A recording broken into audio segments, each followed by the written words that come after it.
Graham Lawson had always believed that a man's home was his castle. After 2 decades of working as a civil engineer, designing systems that others depended on but rarely noticed, he finally saved enough to buy his dream house in the suburbs. It wasn't ostentatious or sprawling, but it was a space of his own, with a generous backyard, a small workshop for his hobbies, and a patch of lawn he could tend to on weekends. For Graham, the house was more than just a place to live. It was a symbol of stability after years of professional turbulence and personal loss. Moving to the neighborhood felt like the fresh start he desperately needed. His divorce 2 years prior had left him emotionally raw, and rebuilding his life took more than just buying a house. It meant learning how to find peace again. The quiet cul-de-sac seemed ideal for that purpose. The neighbors were polite, if not overly friendly, and the homeowner association's neatly distributed handbook outlined clear rules for keeping the neighborhood pristine. Graham respected rules he had spent his entire career designing within constraints. As long as they left him to his own devices, he had no reason to worry. The first few months in the new house passed uneventfully. Graham threw himself into small projects to make the house truly his. He built a garden bed along the fence line, planted a few apple trees, and installed solar panels on the roof. He took pride in the yard, imagining barbecues with friends, and perhaps teaching his teenage nephew the basics of woodworking in the shed. There was a serenity to the rhythm of it all, the sound of sprinklers in the morning, the hum of distant lawnmowers, and the occasional friendly wave exchanged with a neighbor. Life was simple, predictable, and exactly what Graham had hoped for. But everything changed one Thursday morning in late spring. Graham had just poured himself a cup of coffee when he heard a loud rumble outside, followed by the unmistakable screech of heavy machinery. At first he thought a neighbor might be having work done on their driveway, but the noise grew louder, shaking the walls of his house. Curiosity turned into alarm as he stepped out onto his porch and froze. There, in the middle of his backyard, was an excavator. A trench was already gouged into the earth, cutting a jagged path through the garden he'd spent weeks cultivating. The apple trees he had planted were uprooted, lying haphazardly at the edge of the yard. His lawn was a ruin of dirt and broken sod. A group of workers in neon vests moved efficiently, marking sections of the yard with spray paint and unspooling coils of thick, black piping. "Hey!" Graham shouted, hurrying across the yard. "What the hell is going on here?" One of the workers, a stocky man in his 40s, turned around. He didn't look surprised to see Graham, but seemed utterly uninterested in engaging with him. "Just doing our job," he said, shrugging. "This is my property," Graham snapped, gesturing at the destruction. "You can't just dig up my yard without permission." "Talk to the HOA," the worker replied flatly before turning back to his colleagues. Graham's heart raced as he stormed inside to find the HOA contact information. He remembered flipping through the handbook when he first moved in, but the section on infrastructure improvements had seemed innocuous at the time. He hadn't paid it much mind, assuming it involved repaving streets or fixing streetlights. Now, he frantically searched for the emergency contact number listed at the back of the booklet. It took 3 calls before someone finally answered. The woman on the other end sounded detached, almost bored, as Graham explained the situation. Her response chilled him. "Yes, Mr. Lawson," she said. "The HOA authorized the work as part of our community-wide flood mitigation plan. You should have received notice in the mail last month." "I didn't get any notice," Graham said, his voice rising. "And even if I had, this is my property. You can't just dig here without my consent." "It's outlined in the bylaws," the woman replied smoothly. "The HOA has the authority to conduct improvements that benefit the neighborhood as a whole. The trenching is part of Phase 2 of the drainage upgrade. You'll receive an itemized bill once the work is complete." "An itemized bill?" Graham repeated, incredulous. "You're charging me for this?" "Of course," she said, as though it were the most reasonable thing in the world. "The costs are divided among affected properties. This project ensures that everyone benefits from reduced flood risk.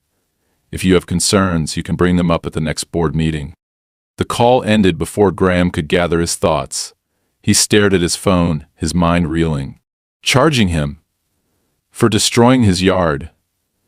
No notice, no consultation, just a bill for a problem he didn't even know existed. For the rest of the day, Graham watched helplessly as the workers continued their excavation. He tried speaking to the foreman again, but the man simply referred him back to the HOA. By evening, the trench stretched nearly the entire length of his property, snaking dangerously close to the foundation of his home. That night, as he sat in his living room surrounded by papers and the HOA handbook, Graham's frustration deepened into something more potent: resolve. He wouldn't let this stand. The HOA might think they could trample over him, but they didn't know who they were dealing with. For years, Graham had designed projects like this, analyzing soil composition, calculating load tolerances, and drafting drainage systems. He knew the rules better than anyone, and he knew when someone was bending them. If the HOA wanted to play games, they'd soon discover they were up against a man who had spent his life mastering them. Graham spent the better part of the night poring over the HOA bylaws, looking for any clause that could justify what had been done to his property. Page after page, he searched for an explanation, but all he found was vague language. The HOA retains the right to approve and conduct neighborhood-wide improvements in the interest of safety and community welfare. Nothing specific. Nothing that could explain why they targeted his backyard for this so-called flood mitigation project. He double-checked his mail pile, flipping through unopened envelopes and old flyers, but there was no notice, no warning, just silence, until the roar of machinery broke it. The next morning, Graham attended the HOA's office hours in person. Their headquarters was housed in a nondescript building near the strip mall on the edge of town. The lobby smelled faintly of stale coffee, and a receptionist with an impenetrable smile greeted him. "I need to speak to someone about the excavation on my property," he said, keeping his tone measured. "Do you have an appointment?" she asked. "No, I don't have an appointment," Graham said tightly, "because I wasn't given any warning that my backyard was going to be turned into a construction site." The receptionist's smile didn't waver. She typed something into her computer and said, "Let me see if Mr. Harper is available. He's the HOA president." Graham was shown into a conference room with beige walls and a table that was far too large for the space. A few moments later, Douglas Harper entered. He was tall, with the kind of practiced affability that felt hollow. His handshake was firm but brief, his eyes scanning Graham like he was already calculating how much of a problem this would be. "Mr. Lawson," Harper said, taking a seat across the table, "I understand you're here about the flood mitigation work." "Flood mitigation," Graham said, unable to hide his irritation. "Let's call it what it is. A trench running through my property without my consent. I didn't receive any notice, I wasn't consulted, and now I'm being told I'll be billed for the damage." Harper sighed, a well-rehearsed expression of bureaucratic patience crossing his face. "I understand your frustration, but this project was voted on by the HOA board months ago. It's part of a larger initiative to prevent flooding in the neighborhood. Surely you've noticed the issues we've had during heavy rains." "I've lived here for 3 months," Graham shot back. "And no, I haven't noticed any issues. My property hasn't flooded once. So why is my backyard being torn apart?" Harper folded his hands on the table. "The trench runs along a natural drainage path identified in the original development plans for this area. It was the most efficient route for the upgrade." Graham narrowed his eyes. "Efficient for whom? Because it's certainly not efficient for me. And why wasn't I notified?" "You should have received a letter," Harper said, his tone cooling slightly. "We sent notices to all affected homeowners." "I didn't receive one," Graham said flatly. Harper shrugged. "I can't speak to that. Perhaps there was an error in the mailing list." Graham's frustration bubbled over. "An error? That's your explanation for why my property was destroyed without my knowledge. And now you expect me to pay for it." "The costs are shared among affected properties," Harper said, his voice taking on a sharper edge. "This is a community effort, Mr. Lawson. Everyone benefits from improved drainage." "I don't see how I'm benefiting from a giant hole in my yard," Graham retorted. The two men locked eyes for a tense moment before Harper leaned back in his chair, his expression shifting to one of polite dismissal. "If you feel this strongly about it, you're welcome to file a formal complaint. The board will review it at the next meeting." "And in the meantime?" Graham asked. "The work will continue as scheduled," Harper said with finality. Graham left the office fuming. Harper had been so calm, so calculated, as though this were just another routine matter for the HOA to brush aside. But Graham wasn't going to let it go. He didn't trust Harper's assurances, and he certainly didn't believe that the trench was about flood mitigation. The whole thing reeked of something larger, something hidden just beneath the surface literally and figuratively. Determined to dig deeper, Graham began asking his neighbors about the project. Most of them seemed uneasy, reluctant to say much beyond vague platitudes about trusting the HOA. One older woman, Mrs. Everett, admitted that she'd received a notice about the project weeks ago, but had ignored it, assuming it wouldn't affect her. Another neighbor, a man in his 60s named Tom, said he'd seen workers surveying the area late at night, but hadn't thought much of it. "The thing is," Tom said, lowering his voice, "you're not the first. They've done this before. A few years ago, it was the front yards on Pine Street. Claimed it was for sidewalk repairs, but the sidewalks didn't need fixing, and the bills they sent out afterward were through the roof." "What happened then?" Graham asked. Tom shrugged. "People paid. What else could they do?" That evening, Graham stood at the edge of the trench, staring down into the chaos of dirt and debris. He could see the black piping partially buried at the bottom, running parallel to his house. The sight filled him with a mix of anger and unease. This wasn't just about drainage. There was something else going on here, and he intended to find out what. The next morning, Graham called the contractor listed on the sign posted near the excavation site. After being transferred several times, he finally reached someone willing to talk. The man on the other end was hesitant, but Graham's persistence paid off. "All I can tell you," the contractor said, "is that we're following the HOA's instructions. They gave us the specs, and we're just doing the job we were hired for." "What kind of specs?" Graham pressed. "Look, I don't want to get in trouble," the contractor said, "but it's not just drainage. There's more to it than that. You didn't hear it from me, but they're laying conduit. Big stuff, way bigger than what you'd need for stormwater. Conduit." The word hit Graham like a punch to the gut. Conduit wasn't for water, it was for utilities. Electricity, fiber optics, maybe even something more industrial. But why would the HOA need conduit that large? And why were they burying it under residential properties? Graham's mind raced with possibilities, none of them good. He was no stranger to infrastructure projects. He'd overseen enough of them in his career to recognize when something didn't add up. Whatever the HOA was doing, it wasn't just about preventing floods. Armed with this new information, Graham returned to his HOA handbook, combing through it for any hint of authorization for this kind of work. The bylaws were vague as ever, but one line stood out: all infrastructure projects must be approved by a majority vote of the board. A majority vote. That was the key. If the board hadn't followed their own rules, the entire project could be invalidated. But proving that would require more than speculation, it would require evidence. And Graham knew exactly where to start looking.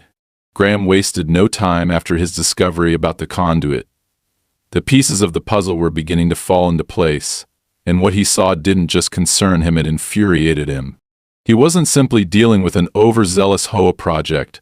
He was facing what looked like a deliberate overreach, perhaps even something illegal. But Graham knew better than to confront the board again without solid evidence. He needed to build a case they couldn't dismiss with bureaucratic hand-waving. His first step was the county records office. If this trench and the oversized conduit were part of any legitimate infrastructure upgrade, there would be permits, approvals, and possibly environmental assessments. Graham took a day off work to make the trip downtown, determined to dig into the paper trail. The clerk at the records office, a middle-aged man named Paul, greeted Graham with mild curiosity. "Looking for anything specific?" Paul asked as Graham explained he was a homeowner searching for details about the drainage project affecting his property. "HOA work." Paul raised an eyebrow. "We don't get a lot of permit requests from HOAs for projects that big. Usually it's just minor stuff, tree trimming, street repairs." "That's what I thought," Graham said. "But this isn't minor. They're digging a trench large enough to fit industrial conduit, and I've got no idea why." Paul nodded and led him to a workstation with access to the county's permit database. "Let's see what we can find."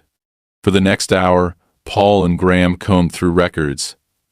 They found a permit filed under the HOA's name for Phase 2 drainage improvements, but the details were thin. The application described the work as routine flood mitigation and included a schematic of the trench that looked far too simplistic to be accurate. No mention of conduit, no detailed plans for what was being installed, just a generic justification about community safety. "This doesn't match what's on the ground," Graham said, frowning at the screen. "The trench is at least twice the size of what this diagram shows." Paul squinted at the file. "That's odd. If the scope of the project changed after the permit was approved, they'd be required to file an amendment. Let me check." He typed in a few more commands, and after a moment his brow furrowed. Nothing. No amendments, no secondary permits. Graham's pulse quickened. So what does that mean? They're doing unauthorized work. "It's starting to look that way," Paul admitted. "But without seeing the actual work order or contract, it's hard to say. If they've gone off the books, though, that's a big problem." Graham thanked Paul for his help and left the office with copies of the permit and schematic. It wasn't much, but it was a start. He knew he needed more than just discrepancies in paperwork. He needed proof that the HOA was deliberately hiding something. That night, Graham went back to the trench with a flashlight and a notebook. The workers had left for the day, and the site was eerily quiet. He stepped carefully along the edge of the excavation, studying the conduit that had been partially buried at the bottom. It was thick, reinforced with steel sheathing, and far too large for any residential flood control system he'd ever seen. Kneeling down, he traced the path of the conduit with his light. About 10 feet ahead, it disappeared into the side of the trench, running under the property line toward the neighboring lot. Graham's suspicion deepened. This wasn't just an isolated installation, it was part of something much larger. The next day, he began talking to more neighbors, this time focusing on those whose properties were directly affected. Most of them seemed resigned, unwilling to challenge the HOA, but one woman, Linda, who lived 2 houses down, was furious. "They've been at this for weeks," Linda said when Graham knocked on her door. "Tore up half my yard, knocked down my fence, and now they're billing me for it. I told them to shove their invoice where the sun doesn't shine." "Did they give you any explanation?" Graham asked. "Same crap they probably told you," Linda replied. "Flood mitigation. Like I haven't lived here 20 years without a single flood." She crossed her arms. "Why? You think they're up to something?" Graham hesitated. He didn't want to sound paranoid, but Linda seemed like someone who could handle the truth. "I think there's more to this than they're letting on," he said carefully. "Have you noticed anything unusual about the materials they're using?" "The size of the conduit." Linda frowned.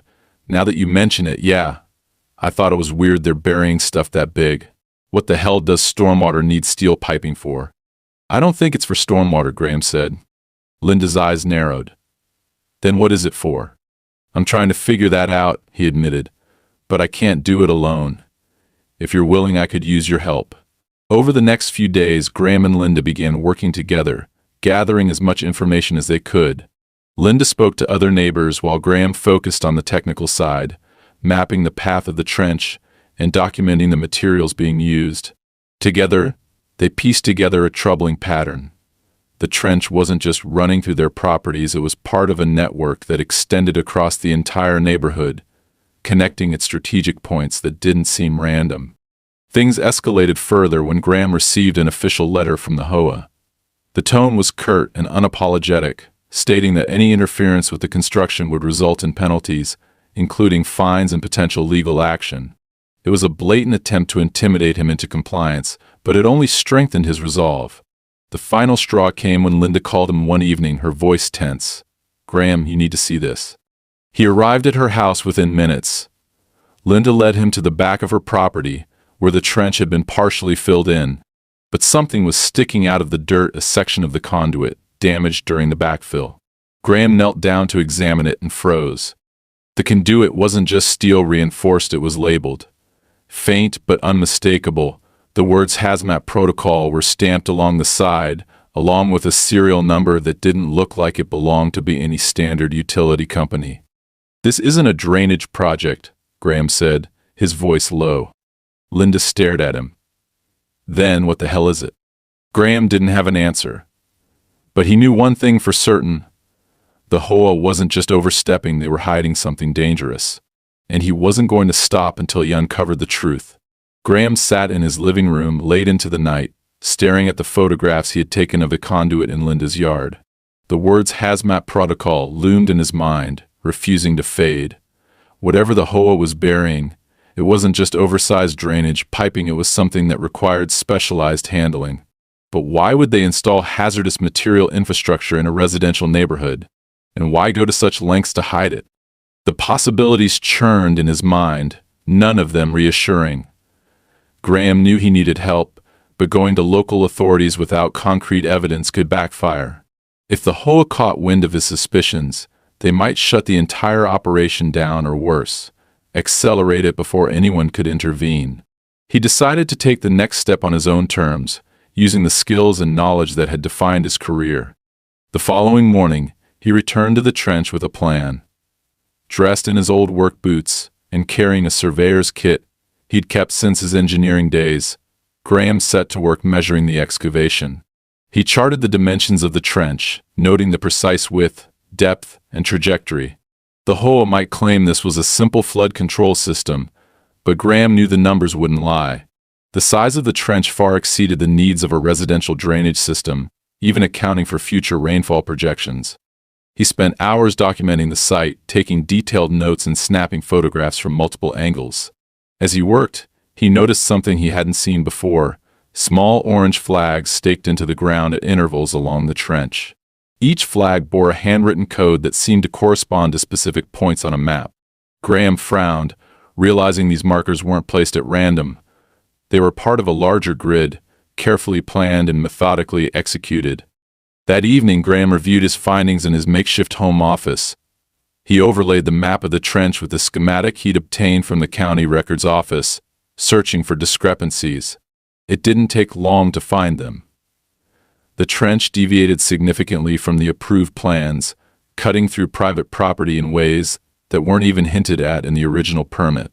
The real breakthrough came when he cross-referenced the serial number on the damaged conduit with an industrial database he still had access to from his engineering days. After hours of searching, he found a match. The conduit was classified as high-capacity utility piping, typically used for transporting industrial chemicals, pressurized gases, or even waste materials. It was the kind of infrastructure you'd find in a chemical plant or manufacturing facility, not a suburban neighborhood. Graham's hands tightened around the edge of his desk as the implications sank in.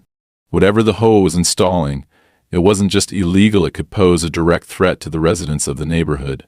He felt a surge of anger and determination. They were gambling with people's safety, and he wasn't going to let them get away with it. The next step was riskier, but Graham knew it was necessary. He reached out to Linda and explained what he had found.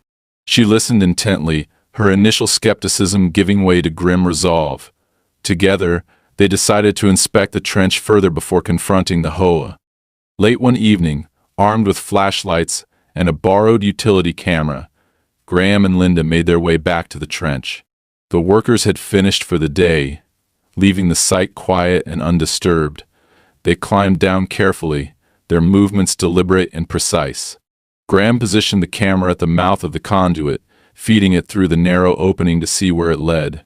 The camera's feed displayed on a small handheld screen, showing the interior of the conduit as it extended deep into the earth. Graham and Linda watched in tense silence as the camera revealed a network of pipes branching off in multiple directions, far more extensive than they had imagined. Some sections appeared reinforced with additional plating, while others showed signs of recent welding. "What the hell is this?" Linda whispered, her voice tinged with disbelief. "It's not drainage, that's for sure," Graham muttered. As the camera continued its journey, it suddenly hit an obstruction, a sealed hatch embedded in the conduit. Graham adjusted the camera's angle, trying to get a clearer view. The hatch was marked with a faded symbol, a triangle enclosing a series of concentric circles. It wasn't a logo Graham recognized, but its presence sent a shiver down his spine. "This goes deeper than just the HOA," he said quietly. "Someone else is involved." The two of them retreated from the trench, their minds racing with questions. Who had authorized this project? What was the purpose of the hatch? And why was the HOA so determined to keep it hidden? Graham decided it was time to confront the whole board directly. Armed with his findings, he attended the next public meeting, which was held in the neighborhood community center.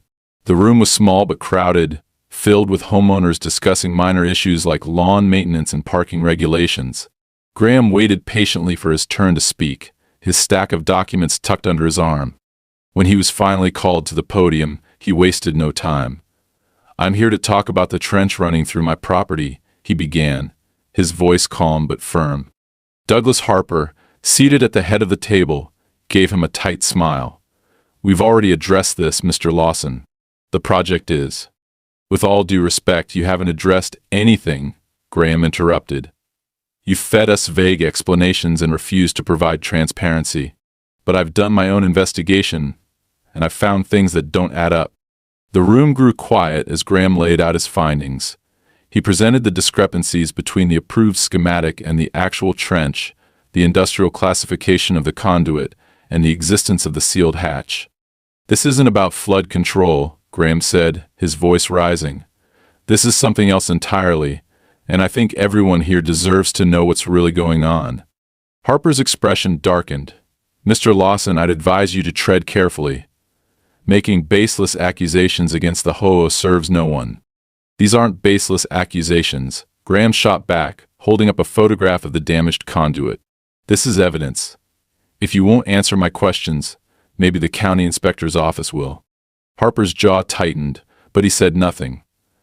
The other board members avoided Graham's gaze, their silence speaking volumes. It was clear they weren't prepared to deal with someone who wouldn't be intimidated.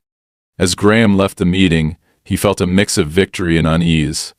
He had forced the HOA into a corner, but he knew they wouldn't back down easily.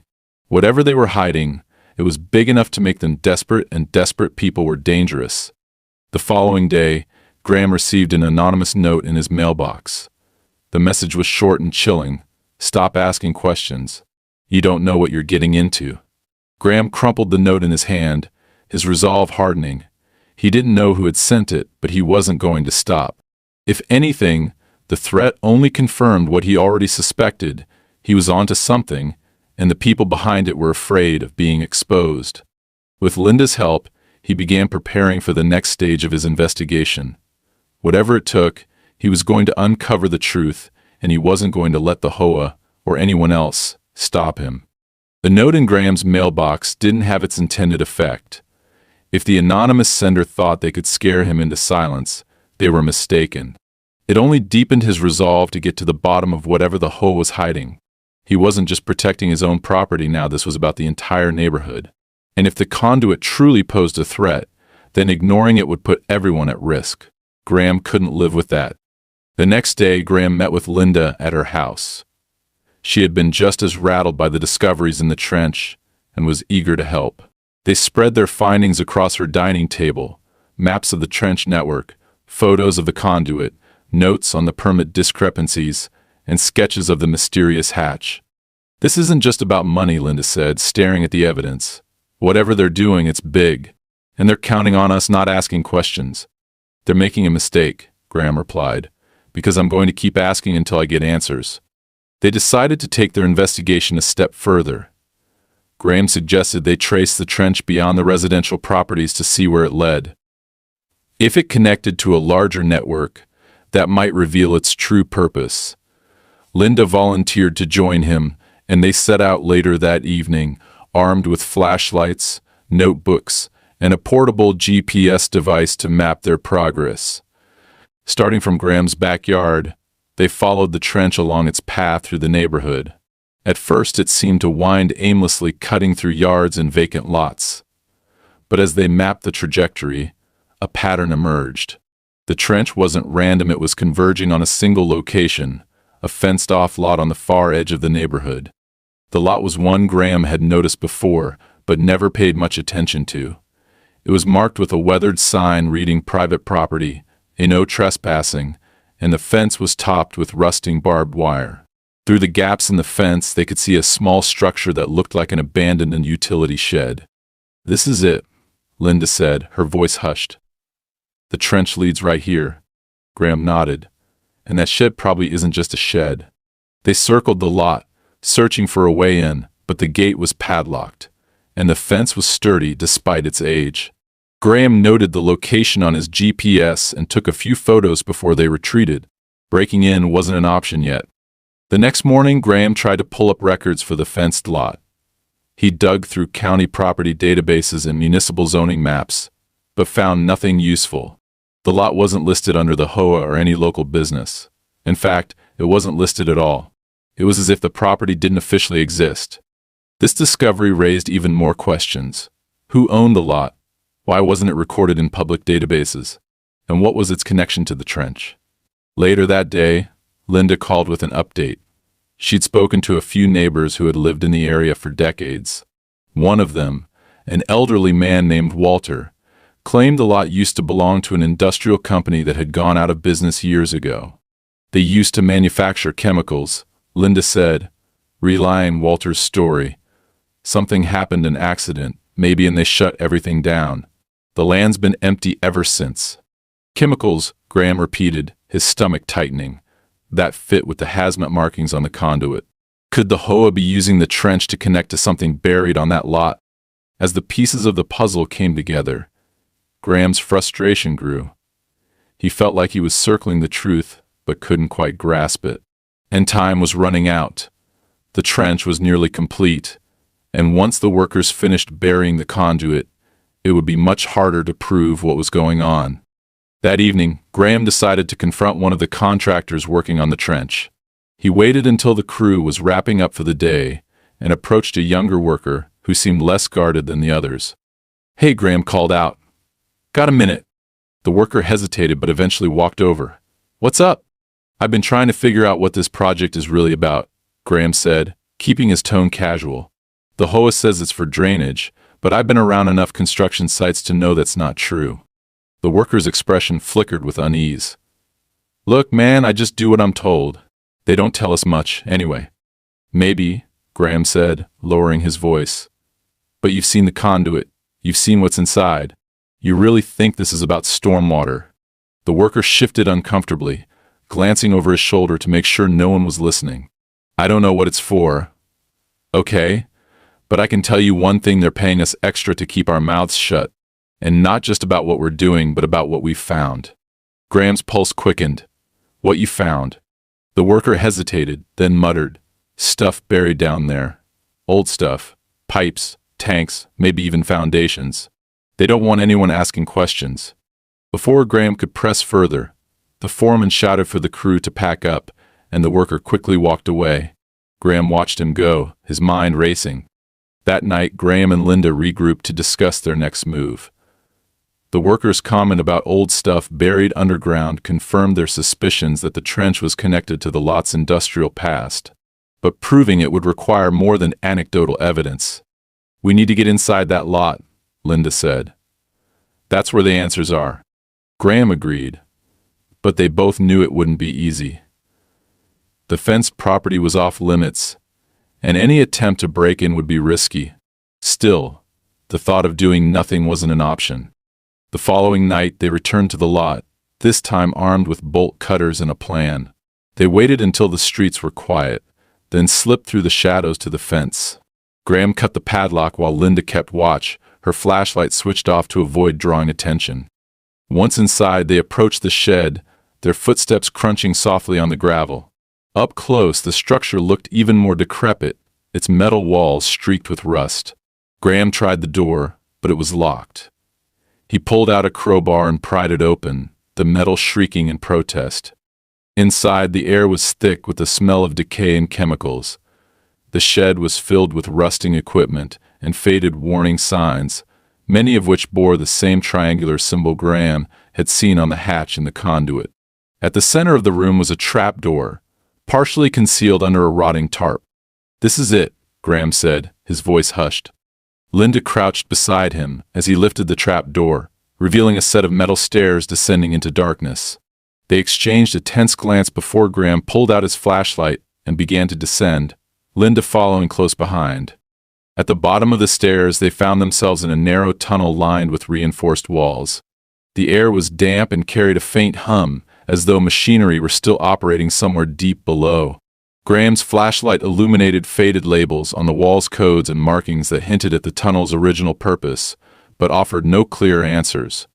As they moved deeper into the tunnel, they stumbled upon a chamber filled with massive tanks connected by pipes.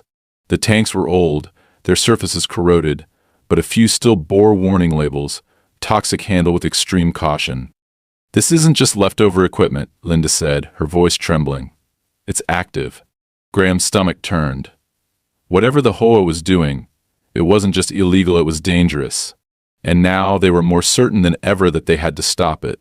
The discovery in the underground chamber left Graham and Linda shaken but resolute.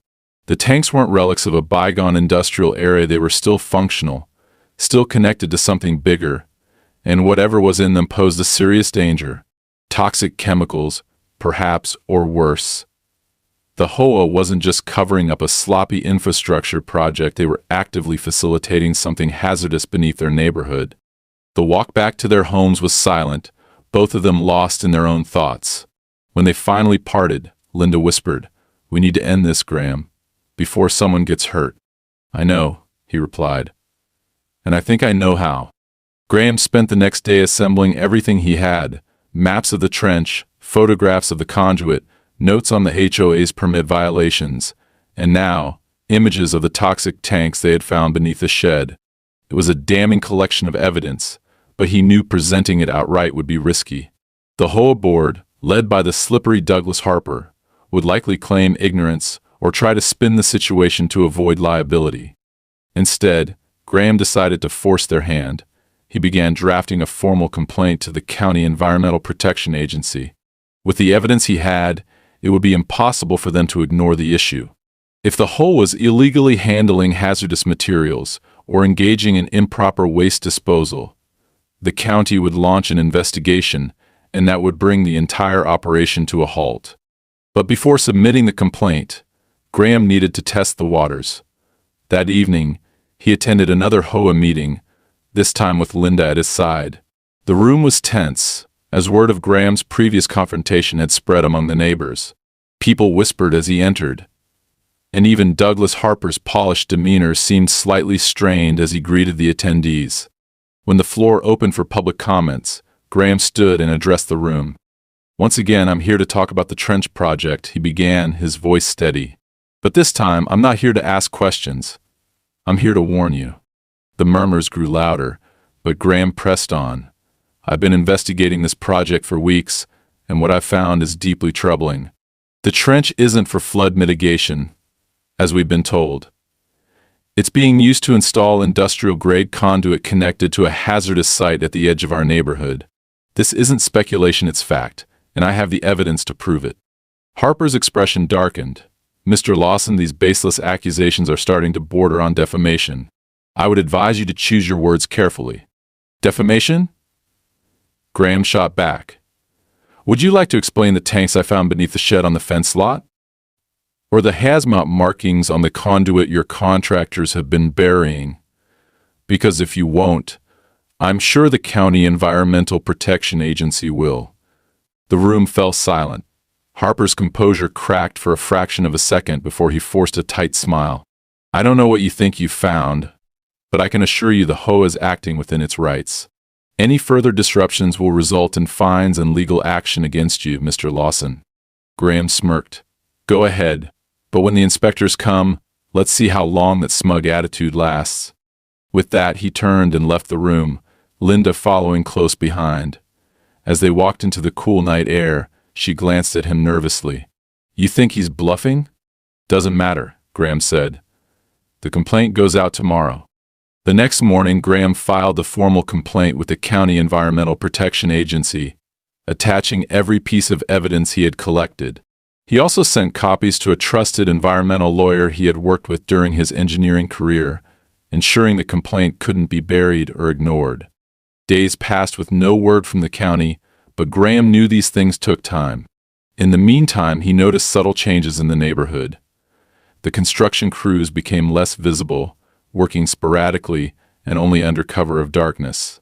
The whole newsletter, usually filled with mundane updates, contained thinly veiled warnings about unruly homeowners disrupting progress. And one night, Graham noticed a black SUV parked down the street, its occupants lingering longer than seemed normal. Then, finally, the county inspectors arrived.